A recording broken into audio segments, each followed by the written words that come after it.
Praise the Lord. गिबियावनो जोंनि गोजौसिनाव थानाय आफा इसोरखौनो हामबायदों। नैथियावहाय बेयाव आंजों लोगो लानाय साफ्रोमखौबो आंनि बे गस्पेल मेसेन्जार चेनेलनि जानानै आंनि गोसोनि अननाय सिबिनाय लोगोसे गोजोननायखौ जासिग्रोबाय।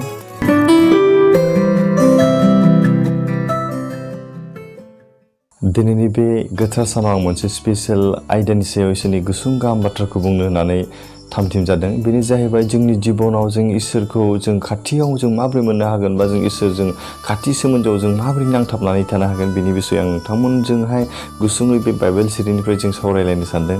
अब्ला फैदो जों गाहाय आयदासिम थांनायनि सिगां आं मोननैसो खोथा नोंथांमोननि सिगाङाव बुंनानै लाग्रोनो सानदों। जों दिनै मानसिया जों इसोरखौ खाथियाव मोननो लुबैयोबा इसोरनिफ्राय जों सहाय अननाय आरो मददखौ जों मोननो लुबैयो। नाथाय जोङो मा इसोरनियाव नांथाबालासिनो जों इसोरनिफ्राय बेबायदि खाथि सोमोन्दो जों थानो लुबैयो।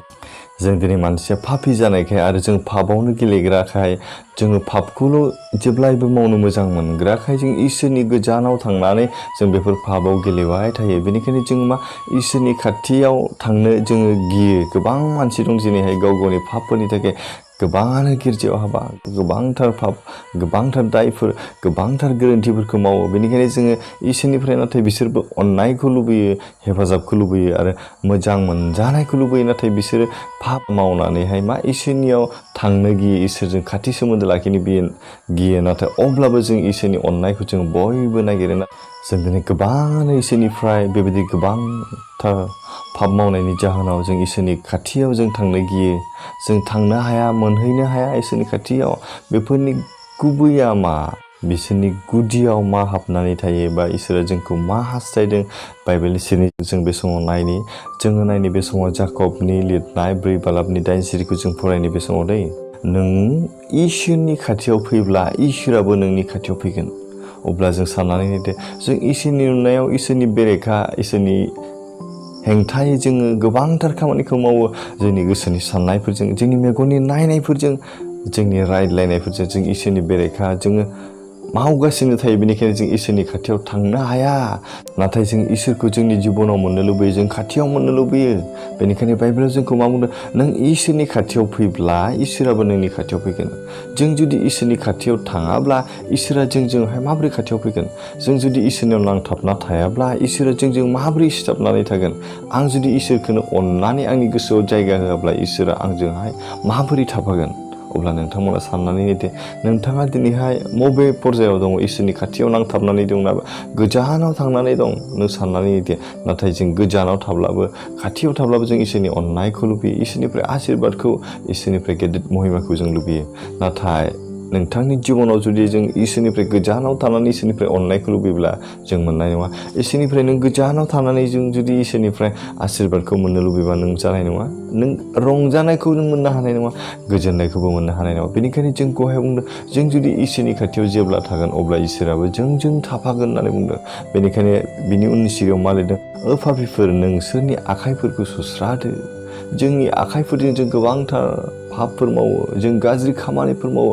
बेनिखायनो जोंनि बे गाज्रि पाप मावनायफोरखौ, जोंनि बे आखाइनि मैलाफोरखौ बा जोंनि गोसोनि मैलाफोरखौ जोंखौ सुस्रानायखौ दिनै बाइबेलाव बुंदों। जों खेमा लादलायनायखौहाय बाइबेला जोंखौ बुंदों। अब्लाना इसोरा जोंखौहाय अनगोन, जोंनि गोसोआव जोंजों लोगोसे थाफागोन होननानै बुंदों बेवहाय। बेनिखायनो मा होनदों? जों मानसिनि आखला नैबेयाव नुजाथियो। दिन्थिफ्लाग्राफोर, नोंसोरो गाव गावनि गोसोफोरखौ मोजां खालामदो होनना बुंदों।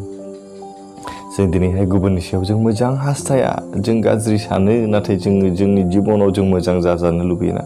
जोंनि जिबनाव मालायफोरनिफ्राय मोजां अनसायनायखौ, मोजां अननायखौ, गोजोननायखौ, बेबायदिनो बाख्नाय जानायखौ जों मोननो लुबैयो। नाथाय जों गुबुनखौ बेबायदि खालामनो हाया।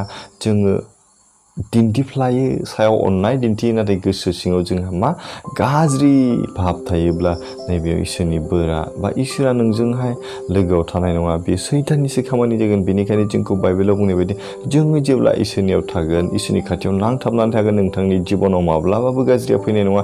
नोंथांनि गोसोआव माब्लाबाबो गाज्रि साननाया फैनाय नङा। नोङो मानसिफोरखौ अननो हागोन, गुबुनखौ नोङो हेफाजाब खालामनो हागोन। गासिबो इसोरा जेरैहाय जिसुआ जेरैहाय संसाराव थानाय समाव बयखौबो अनदोंमोन, सहाय खालामदोंमोन, नै बेबायदि गुना नोंथांनि गोसोआव, नोंथांनि जिबनाव नुजाफैगोन आरो नोंनि जिबनाव नों बेजोंनो गेदेरथार मानसिफोरनि बाख्नाय जानायखौ, अनसायजानायखौ मोननो हागोन। लोगोसे नोंथांनि जिबनावबो नों गोजोननायखौ रंजानायखौ आरो सान्थिखौ मोननो हागोन आं फोथायदों। बेनिखायनो नोंथांमोना जि पर्जायाव थाया मानो जि इसोरनिफ्राय जेसेबां गोजानावखि थाया मानो दानिफ्राय जों इसोरनि खाथियाव नांथाबनायनि गेजेरजों जों इसोरखौ बाख्नायनि जों इसोरनियाव नांथाबनानै थानि अब्लासो जोंजों लोगोसे इसोरा खाथियाव थागोन फोरबोआ जोंजों लोगोसे थाफागोन जोंजों लोगोसे जाफागोन अब्लानो नोंथांनि जिबनाव गोजोननाय देरहानाय आरो रंजानायखौ मोननो हागोन आं फोथायदों।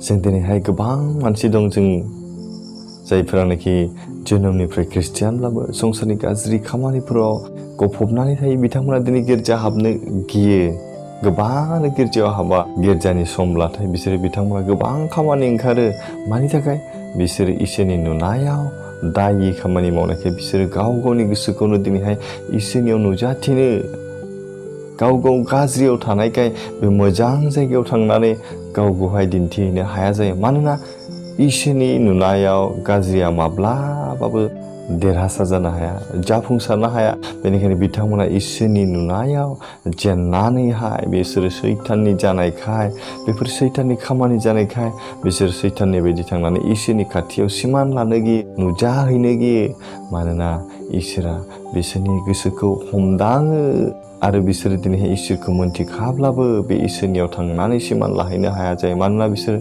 सैतानजोंहाय दैदेनजायो। बेनिखायनो नोंथांमोनखौ आं बे समाव खावलायदों जायफोर बिथांमोना दिनै जेसेबांनाखि इसोरनिफ्राय गोजानाव थायाथों मानो आरो जायफोर बिथांमोना दिनै इसोरजों नांथाबनानै थाथों बिथांमोननि थाखायबो जों जेब्लायबो इसोरखौ दावदाव खालामनाया मोजां ना इसोरनो जों नांथाबनानै थाबाय थानाया मोजां मानोना जों दान्दिसे सम इसोरनिफ्राय गोजानाव थायोब्लानो जोंनि जिबनाव मा जागोन सैताना जोंनि गेजेराव मा आनजाद लागोन जों रावबो मिथिनाय नङा बेनिखायनो जों अनलायग्रा लोगोफोर बे समाव नोंथांमोनखौ जों साफ्रोमखौबो खावलायदों जों इसोरखौ दावदाव खालामनायनि गेजेरजों जों इसोरनियाव नांथाबना थानो हागोन अब्लासो नोंथांनि जिबनाव गोजोननायखौ मोननो हागोन रंजानायखौ मोननो हागोन आरो सान्थिखौ मोननो हागोन आरो नोंथांजों लोगोसे इसोरा थाफ्लायगोन इसोरा जों साफ्रोमजोंबो थानानै बे गुसुं रावनि गेजेरजों हेफाजाब होथोंसै अब्ला बे समाव जों आर'ज खालामो जोंनि गोजौसिनाव थानाय सोरगिनि गोथां आरो गोथार अंख इसोराफा नों आफा गोदान बे समाव हामबाय होनदों नोंनि गेदेरथा अननायखौ मोननायखाय बे मोजां समाव जों गुसुं नोंनि रावफोरजों सोलोंनो मोनदों फोरबो आफा जों जेब्ला नोंजों नांथाबनानै थागोन अब्लासो नोङो जोंनि जिबनाव